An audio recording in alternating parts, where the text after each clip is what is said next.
gonna video. Go ahead. Oh, you're gonna video. Okay. So the first thing is, if I were filing my fingernail, and this is my nail file, I would file it like this, right? And I am perpendicular to my file.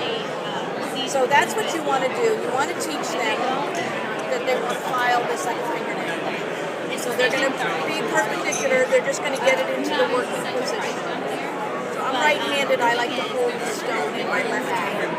So I'm perpendicular to the stone. I'm starting up here, and I'm just going to bring it down and bring it up. And that's how I would shape it.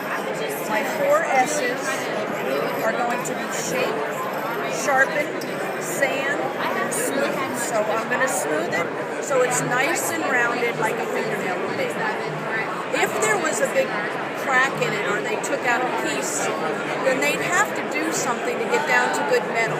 If you had a crack in your nail, you'd have to cut it short, right? Yeah. So again, we're still perpendicular to the stone, but I'm going to do whatever I have to do to get down to the good metal. Okay? And then I would finish it with my shape. Okay? So that's shape. Now to sharpen, what you want to do is the rule of thumb is you always sharpen, you put a bevel on the side that does not touch the tooth surface. So if this instrument works like this, then this side does not touch the tooth surface, and that's where we're going to put the bevel.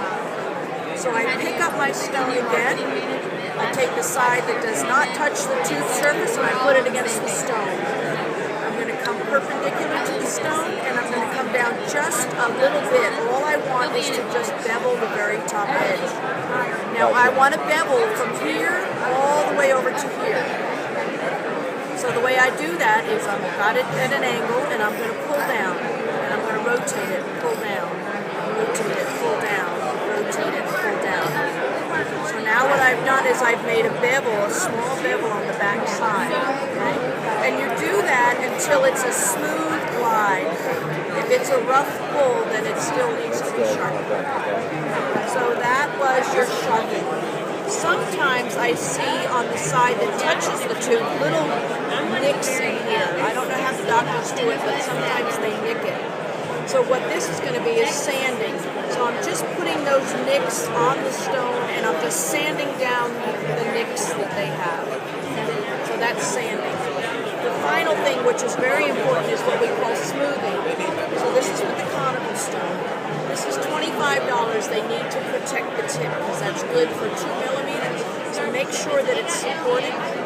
Take the inside of your elevator and just find where it fits inside. Go back and forth 3 or 4 times just to take off the bevel.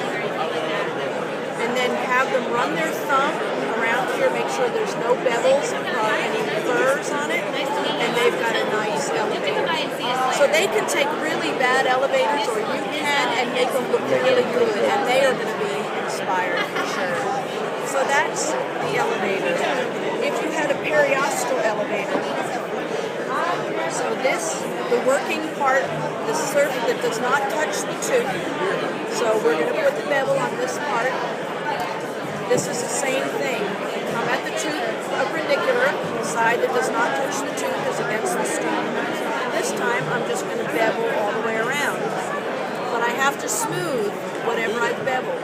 So I'm just going to this time take them off this way. So creatively, you can pretty much find anything. Just put the bevel on the side that does not touch the tooth surface. And that's it. So you just get a little bit of mineral oil from their lab, put it